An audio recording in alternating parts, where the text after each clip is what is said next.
กิจกรรมสวดมนต์ความเพียรสาวสิงห์พาเพียรครั้งที่90วันที่29กรกฎาคมพุทธศักราช2569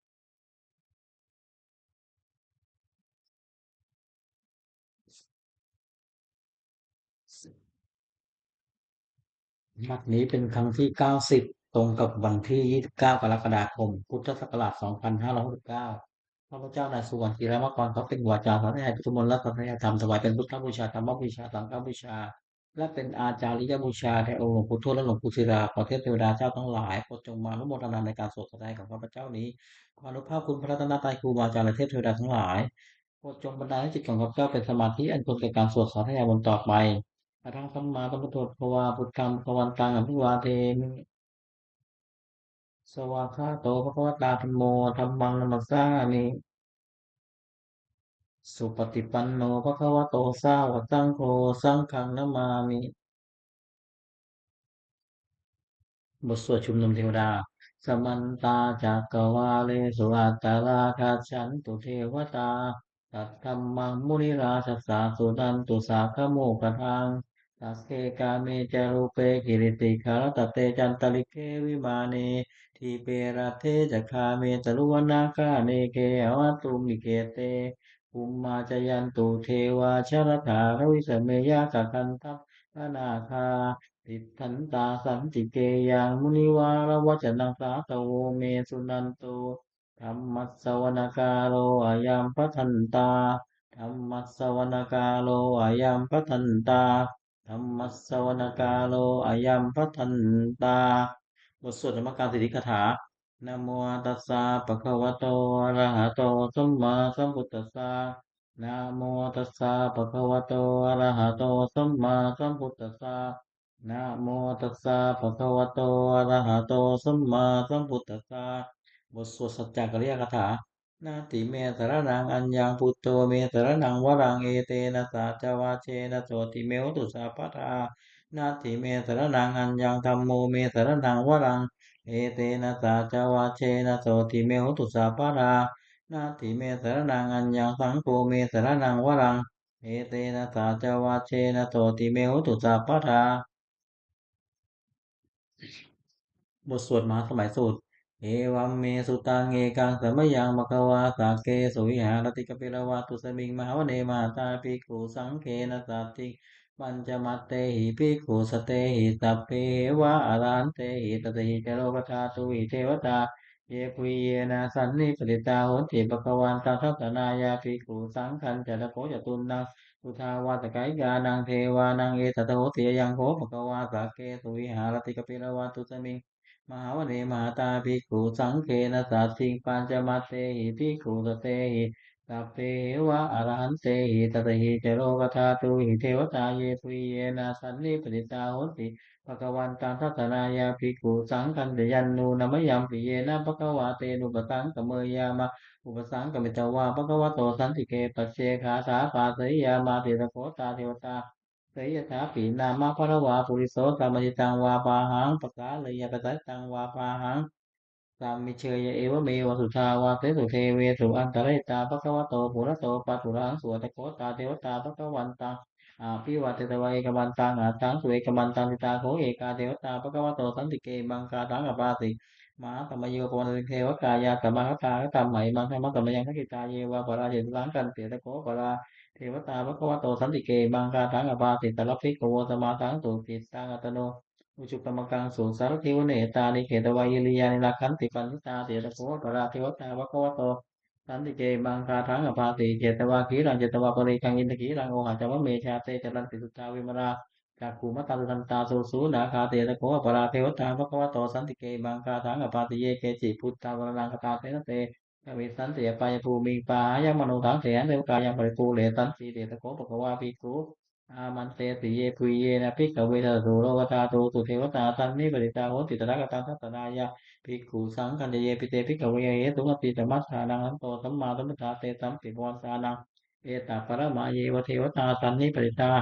อเหสุงสยถาปิไมหังอิตริเยปิเตภิกขเวภวิสันติอนาคตมัฏฐานังอันโตสัมมาสัมพุทธาเตสัมปิภวันตานังเอตตาปรมาเยวเทวตา สันนิปติตาภวิสันติสยถาปิไมหังอิตริอาทิกิตสามิภิกขเวเทวกายานังนามานิกิตยิตสามิภิกขเว เทวกายานังนามานิเทติสามิภิกขเวเทวกายานังนามานิตังสุนาถาสาธุกรรมมรติกโรถาปาติสามิเตวะมันเตติโกเตปิคุวะโตปัจจโสสุมะกวาเอตัทโวจัสสิโดยกรรมนุตัสสามิยถาภูมิมาตัสสิตาเยติตาคิริกัปวะรังไปตัตตาสมัยตาปุถุสีหาวสัลลีนาโลมังสาภิสัมปุโนโอทาตมัสสาสุทธาวิวสันนวนาวิราพีโยปัญจสตเตจตวาวะเนกาปิรวัตโตเอตโตมัตยิ ตัทธาสาวกเกสัสเนระเตเทวกายาภิกกันตาเตวิญาณทัพพิขโวเตจาตัปปะมะกะโลสุตวาพุทธัสสะสัตตังเตสัมปาตุโลหุยานังมุสานัสสนังอเปเกสะตมัตถคุงสัตตังอัตตาสัตตริสตังเอเกสัตตานามุสานมัสสงอเปเกนันตมัตถคุงทิสาตภาปุตาหุงตันจัสสัพพังอภิญญายะวะวะกิโตเนคุมาตโตมัตยิสัทธาสาวกเกสัสเนระเต เทวกายาภิกันตาเตวิชานาถาภิกขโวเยวหังกิตยิสามิกิราหิอนุปุปโสสัตตาสัสสาวยะคะกุมมากาปิรวัตถวายวิมันโตชุติมันโตวันนมันโตยตติโนมนุมานาภิกามุงภิกขุนางสมิตินังชาตาตาเอวตายะคะนานาตวันนิโนอิทิมันโตชุติมันโตวันนมันโตยตติโนมนุมานาภิกามุงภิกขุนางสมิตินังสาตาคีราติสัตตายะคะนานาตวันนิโนอิทิมันโตชุติมันโตวันนมันโตยตติโนมนุมานา อภิกามุปิกูนังสมิติงนังอิเจเตโสระสาสาสายาสานานาสวานิโนอิทิมันโตชุติมันโตวันนุมันโตยสัตติโนมัตมานาภิกามุปิกูนังสมิติงนังเวสามิตาปัญญาตายาสานานาสวานิโนอิทิมันโตชุติมันโตวันนุมันโตยสัตติโนมัตมานาอภิกามุปิกูนังสมิติงนังกุมพิโรราชกิโกเวพุทธสานิเวทนังพุยโยนังสาตาสาสังยักขานังวิปาสติกุมพิโรราชกิโกโสปาคาสมิติงนัง ปุริวันจตุสังราชาตตาลโสมสัสติกันทพานังอธิปติมหาราชายตติโสปุตตาปิตัสสะพะโวอินทนามามหาพระราชที่มันตุชุติมันโตวันนุมันตยตติโนมนุมานาภิกามุงภิกขุนางสมิติงนางทักขีนันจติสังราชาลุโหตัปปัสสะสติกุมมันนังอธิปติมหาราชายตติโสปุตตาปิตัสสะพะโวอินทนามามหาพระราชที่มันตุชุติมันโตวันนุมันตยตติโนมนุมานาอภิกามุงภิกขุนางสมิติงนางปฏิบันจติสังราชา วิรูปโคปสัสสตินาคานังอธิปติมหาราชายาตติโลกุตตาปิตัสสะพะโวยนามามหาปรายที่มันตุจุติมันโตวันวันโตยาตติโนมนุมานาภิกามุติกุนางสมิติกุนางอุตรันจติสังราชากูเราตัปปัสสติยักขานังอธิปติมหาราชายาตติโลกุตตาปิตัสสะพะโวยนามามหาปราอิทธิมันตุจุติมันโตวันวันโตยาตติโนมนุมานาภิกามุติกุนางสมิติกุนางปุริมติตังทัตตาลัทโททักกิเนนาวุโนโกปจิเมนาวุรูปโคกูเราตนังทิสังจัตตาโรเตมหาราชาตมันตาจตุโลหิตะ ทัพพลมานาอัตังสุวเนกาปิรวัตเวเตตังมายาโนตัสสะอากูวันเดนิกาสัทธามายากุเตนทุเวเตนทุวิภูจะวิภูโตสาจันโนกามเสโตสกินทุมันทุนิมันทุเจปนาโท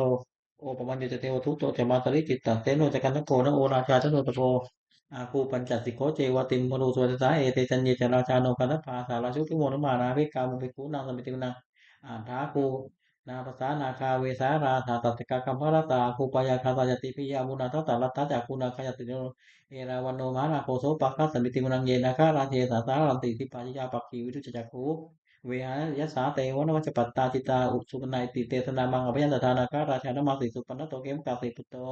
ตันไหวาจาหิปยันตานาคาสุปนาสมกังสุพุตังจิตาวชีราเตนะสมุทังสุราสตาภัตโรวาสวัสเสเตอิมันโตยสัตติโนกาลกัญชามัรุราอสุราธนเวคตาเวปจิตติสุจิตจพหาราโทนมุจีตาตตันจัปริปุตตานังสัพเพเวเรจนามกาสันในจวาปริเสนัง ลาหูพัทุมภะกมุงสามโยธานิพัตตันเตภิกขุนางสมิจจิมุนังอาโปสเทวาปทุวีเตโหวายโยตถาคมุงวรุณาเทวาโสโมจยตาสะเมตตากรุณาสหเมตตากรุณากายิกาภูเทวายาสติโนทัสเสเตสกาสัทธะทากายาตัพเพนานาตวานิโนทิมันโตชุติมันโตวันวัตโตจตติโนมนุมานาภิกขามุงภิกขุนางสมิจจิมุนังเวทุจเทวาสหารีจัตสมาจตุเวยมัจจันตสุปริตาเทวาจันตมาภูวรกิตาเสตุปริตาเทวาเสมาภูวรกิตานักขตานิปรตวา aku menolak kawasu na wato wase to ta ko pakka pulu to ta se te kaya ta pe na ta ni no ki man to chuti man to wanu to ja ta ti no manu mana bi ka bi ku na ta mi ting na ta ku ta bu te wa jama ki ti ka le wa ni ta ka te ro cha te umma pu pa ni kha ti no waru na kha thamma cha tu ta ne ka su le yan wa aku wa ta we ni no ta se te kaya ta pe na ta wan no ki man to chuti man to wanu to ja ta ti no manu mana bi ka bi ku na ta mi ting na ta ma na ma ta ma na mu sam lu sat สัมมาทิฏฐาวิกาภูอาภูมโนปุติกาสาภูอริโยเทวายเยจโรสุวัสสิโนปะระกามะมะระกาอาภูเทวายาสัพพิโนทัสเสเตนะกายาสัพเพนันตวันโยอิทิมันโตชุติมันโตวันโนโตยัตติโนมุมานาอาภิกามุงภิกขุนังสมิตินังสุขากรุณาอรุณาภูเวสาสหะโอราตกายหาปาโมกขะภูเทวาวิจักขณสตามตาหังกัจฉามิตกายาสัจโนทัสยังอาคาวุจโนเมติสาวิวัสติทัสเสเตนะกายาสัพเพนันตวันโยอิทิมันโตชุติมันโตวันโนโตยัตติโนมุมานา อภิกามุงภิกขุนังสมิตินังเขมิยาริตายามากัตกายาสติโนสัมฤทกาลามเสตาชุตินามาสตวานิมมานันติโนอาคูอาภาคูปริมิตาทาเสเตสกายาตเพนันตวันนิโยอิทิมันโตชุติมันโตวันนุมันโตยาสติโนมนุหานาอภิกามุงภิกขุนังสมิตินัง สัพเพเตทุกขายาสัพเพนันตวันนิโรนามันว่าเยนะอักขันชุงเยจันเยติสาสหาโวเตติมังคีนาโหกติตมันตวังสเกมุขตลังนาคังจันทวัติตาติตังสุปมาปนวโตจัปุตตาทิมุตโตสาสนังกุมารโอติโสจัสโสปะกัสสมิติมุนังสัตตพะมโลกันนามานาปมาปิติตติอุปปันโนจุติมันโตพิมากันโยจัสติโสทัสเสตอิสระอาคูปัจเจกตวัติโนเตตันจามัตโตอาคาริโตปาริวาริโตเตจัตเพปิกันเตตินเดเวตมัมเกมาเตนาภิกขามิปัสสะกันตามัยยังเอตาคณตาพันธาลังเกนะพันธมัสสุโวตมันตาปริวาเรตามาโวมุนติโตยัง อิติตัสสะมาเตโนกันหาเตนะอเปตยิปานินาตนะมหาจัตตากัตวะเววังยะถามุสโกเมโกตยะนันโตทวิสโกตัสสะโตปตุตาวันเตสังคุโตสังวเสตันจัตตะพังปิญญายะวะวะกิจวัตจักรวัตโตมันติยิสัทธะสาวเกสัตตะเนรเตมาเตนาภิกันตาเตวิกันตาภิกโวเตจาตาปะมะกรุงตุตวะวุตตะสัตตะนังวิจารกายปักกามุเนสังโลมาปิยิยุงสเปวิชิตสังกามาพยาติตายาสัตโนโมลเตตะปุเตหิสาวกาเตชะเนสุตตาเตบทสวดบูชาหลวงพ่อทวดนะโมโพธิโตคันติมายะติภวา นะโมโพธิโตคันติมายะติภควานะโมโพธิโตคันติมายะติภควา นวโกวาทฉบับประชาชนสมเด็จพระมหาธรรมเจ้ากรมพระยาวชิรยาวโรรสธรรมวิภาคทุกกะคือหมวดสองธรรมมีอุปการะมากสองอย่างหนึ่งสติความรู้ได้สองคือปัญญาความรู้ตัวธรรมเป็นโลกบาลคือคุ้มครองโลกสองอย่างหนึ่งมีความละอายแก่ใจสองก็ถูกปราบความเกรงกลัวธรรมมันทำให้งามสองอย่างหนึ่งขันติความอดทนสองรู้จักความเงียบบุคคลหาได้ยากสองอย่างหนึ่งอุปการีบุคคลผู้ทำอุปการะก่อนสองตัญญูกตเวทีบุคคลผู้รู้อุปการะที่ท่านทำแล้วตอบแทนติกะคือหมวดสาม รัตนะสามอย่างพูดถึงพระธรรมหนึ่งพระสงฆ์หนึ่งท่านผู้สอนให้ประชุมชนประพฤติชอบด้วยกายวาจาใจตามพระธรรมวินัยที่ท่านเรียกพระพุทธศาสนาที่พระพุทธเจ้าสอนพระธรรมวินัยเป็นที่เป็นคำสั่งสอนของท่านชื่อพระธรรมสามเชิญมือบุคคลที่ฟังคำสั่งสอนของท่านและปฏิบัติชอบตามพระธรรมวินัยชื่อพระสงฆ์คุณของรัตนะสามอย่างพระพุทธเจ้ารู้ดีรู้ชอบด้วยพระองค์เองก่อนแล้วสอนผู้อื่นให้รู้ตามด้วยพระธรรมย่อมรักษาผู้ปฏิบัติไม่ให้ตกไปในชื่อที่ชั่วพระสงฆ์ปฏิบัติชอบตามคำสั่งสอนของพระพุทธเจ้าแล้วสอนผู้อื่นให้กระทำตามด้วยอาการที่พระเจ้าทรงสั่งสอนสามอย่างหนึ่งทรงสั่งสอน เพื่อจะให้ผู้ฟังรู้ยิ่งเห็นจริงในธรรมที่ควรรู้ควรเห็นสองทรงสั่งสอนมีเหตุที่ผู้ฟังอาจตองตามไม่เห็นจริงได้สามทรงสั่งสอนเป็นอาจารย์คือผู้ปฏิบัติตามย่อมได้ประโยชน์โดยสมควรแก่ความปฏิบัติโอวาทของพระเจ้าสามอย่างหนึ่งเว้นจากทุจริตคือผู้ชั่วด้วยกายวาจาใจสองประกอบสุจริตคือผู้ชอบด้วยกายวาจาใจสามตั้งใจของตนและมุ่งจากเครื่องเศร้าหมองใจมีโรคโกรธหลงเป็นต้นทุจริตสามอย่างหนึ่งผู้ช่วยด้วยกายเรียกการทุจริตสองผู้ช่วยด้วยวาจาเรียกวจีทุจริตสามผู้ช่วยด้วยใจเรียกมโนทุจริตการทุจริตสามอย่าง ฆ่าสัตว์หนึ่งชอบหนึ่งผู้พิจารณากรรมหนึ่งวจีทุจริตสี่อย่างผู้เท็จหนึ่งผู้สัตย์หนึ่งผู้คำหยาบหนึ่งผู้เพ้อเจ้อหนึ่งมโนทุจริตสามอย่างลบจะได้ของเขาหนึ่งพยาสองร้ายเขาหนึ่งชอบตัดเห็นผิดจากของธรรมหนึ่งทุจริตสามอย่างนี้เป็นกิจไม่ควรทำควรแก่ละเสียทุจริตสามอย่างหนึ่งผู้ชอบด้วยกายเรียกกายสุจริตสองผู้ชอบด้วยวาจาเรียกวจีสุจริตสามผู้ชอบด้วยใจเรียกมโนสุจริตกายสุจริตสามอย่างเว้นจากฆ่าสัตว์หนึ่งเว้นจากลักทรัพย์หนึ่งเว้นผู้พิจารณากรรมหนึ่งวจีสุจริตสี่อย่างเว้นจากพูดเท็จหนึ่งเว้นจากพูดส่อเสียดหนึ่งเว้นจากพูดคำหยาบหนึ่งเว้นจากพูดเพ้อเจ้อหนึ่ง มโนสุจริตสามอย่างไม่โลภอยากได้ของเขาหนึ่งไม่อยากของร้ายเขาหนึ่งเห็นชอบทั้งสองทำหนึ่งสุจริตสามอย่างนี้เป็นกิจควรทำควรประพฤติอกุศลมูลสามอย่างรากเหง้าของกุศลและกุศลมูลมีสามอย่างคือโลภะอยากได้หนึ่งโทสะคิดรักเขาหนึ่งโมหะหลงไม่รู้จริงหนึ่งเมื่อกุศลมูลเหล่านี้โลภะโทสะโมหะก็ดีมีอยู่แล้วกุศลอื่นที่ยังไม่เกิดก็เกิดขึ้นที่เกิดขึ้นแล้วก็จะเป็นมากขึ้นเหตุนั้นควรละเสียกุศลมูลสามอย่างรากเหง้าของกุศลและกุศลมูลมีสามอย่างคือโลภะไม่อยากได้หนึ่งอโทสะไม่คิดร้ายเขาหนึ่ง โมหะไม่หลงหนึ่งถ้ากุศลมูลเหล่านี้อโลภะโทสะโมหะก็ดีมีอยู่แล้วกุศลอื่นที่ยังไม่เกิดก็เกิดขึ้นที่เกิดขึ้นแล้วก็เจริญมากขึ้นเหตุนั้นควรให้เกิดมีในสันดานสัพพุริสบัญญัติคือข้อที่เราต้องร้อยสามอย่างหนึ่งทานสละสิ่งของตนเพื่อเป็นประโยชน์แก่ผู้อื่นสองอุปชฌาย์ถือหัวเป็นอุบายเว้นจากการเบียดเบียนกันและกันสามมาตาปิฎุปถามันแบบบรรดาบิดาของตนให้เป็นสุขอาปันนกับปฏิปทาคือแบบไม่ผิดสามอย่างหนึ่งอินทรียสังวรสมมติมีสี่หกคือเท้าจมูกลิ้นกายใจ ไม่ให้ยินดียินร้ายในเวลาเห็นรูปฟังเสียงดมกลิ่นลิ้มรสถูกต้องมุทปารู้ธรรมารมณ์ด้วยใจสองปัญญาในมัตตัญญารู้จักประมาณในการกินอาหารแต่พอสมควรไม่มากไปน้อยสามชาคิยานุโยคประกอบความเพียรเพื่อจะชำระใจให้หมดจดไม่เห็นแก่นอนมากนักบุญแก้วถูกสามอย่าง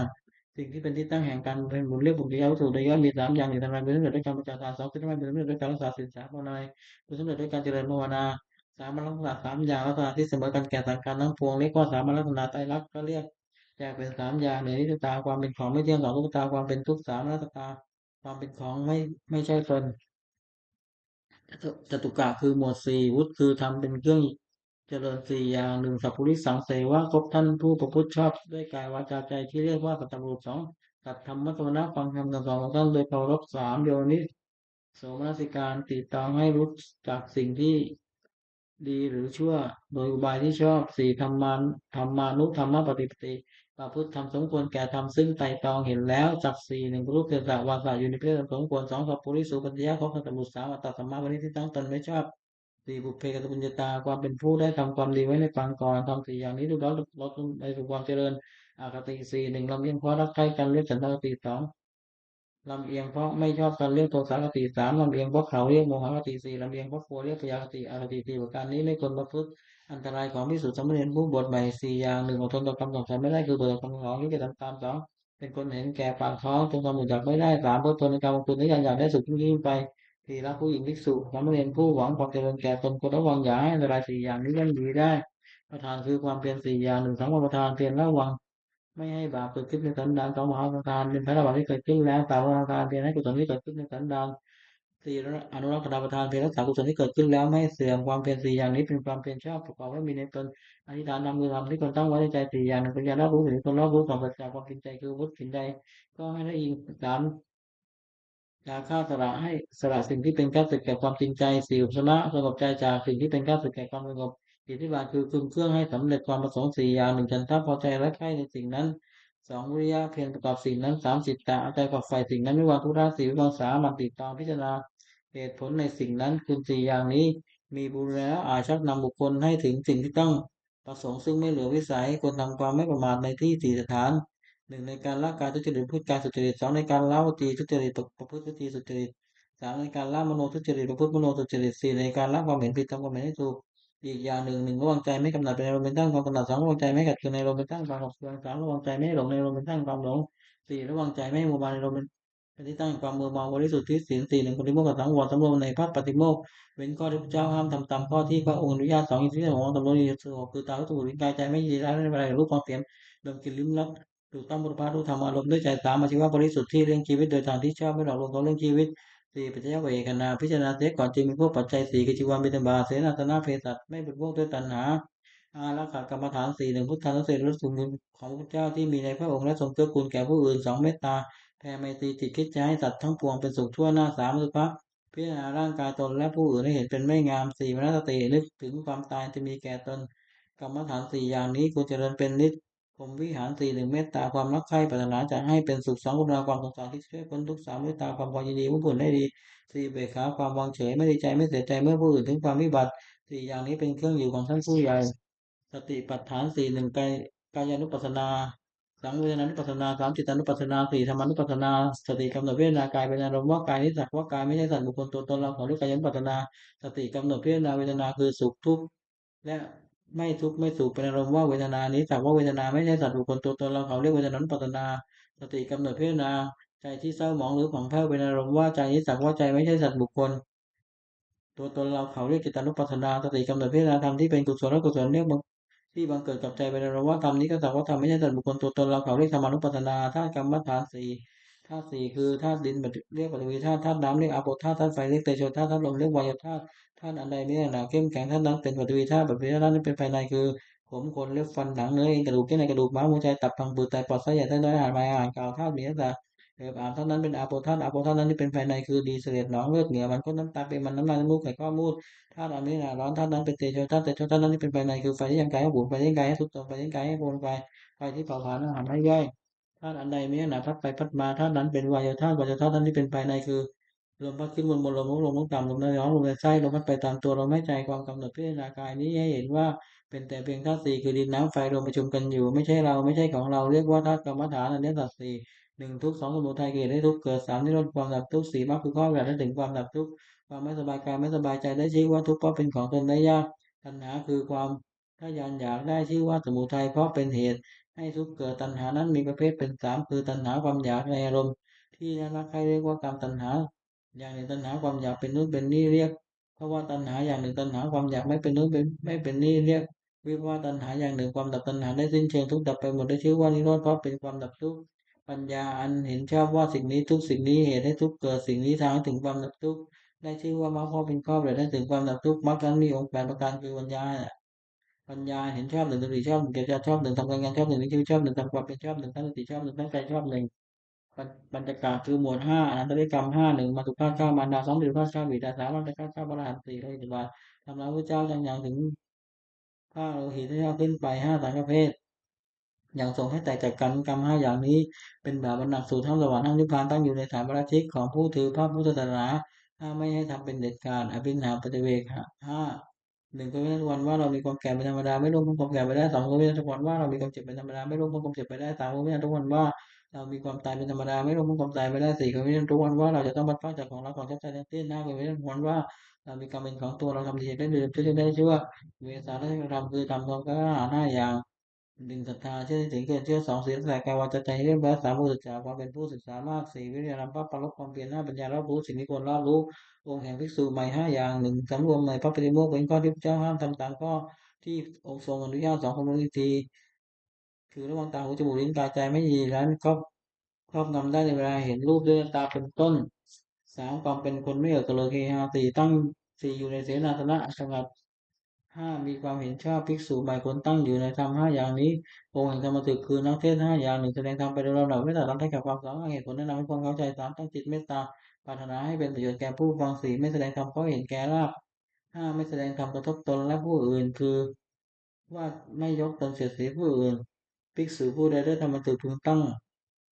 องค์ห้าอย่างนี้ไว้ในตนธรรมัสวนานิสงส์คือในสงฆ์แห่งการฟังธรรมห้าอย่างหนึ่งผู้ฟังธรรมย่อมได้ฟังถึงนี้ไม่เคยฟังสองที่เคยฟังแล้วแต่ไม่เข้าใจชัดย่อมเข้าใจสี่นั้นชัดสามบรรดาคงต่างใจได้สี่ทำความเห็นให้ถูกต้องได้ห้าจิตของผู้ฟังย่อมผ่องใสพระราคือธรรม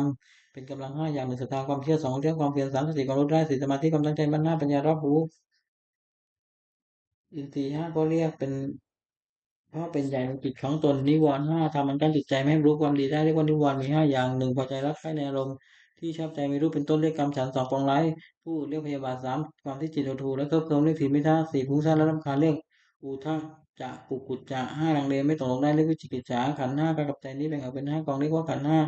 หนึ่งรูปสองเวทนาสองสัญญาสี่สังขารห้าวิญญาณธาตุสี่คือดินน้ำไฟลมประชุมกันเป็นกายนี้เรียกว่ารูปความรู้สึกอารมณ์ว่าเป็นสุข คือสบายกายสบายใจหรือเป็นทุกข์คือไม่สบายกายไม่สบายใจหรือเฉยๆไม่ทุกข์ไม่สุขเรียกว่าเวทนาความจำได้หมายรู้คือจำรูปเสียงกลิ่นรสผลิภัณฑ์อารมณ์ที่เกิดกับใจได้เรียกว่าสัญญา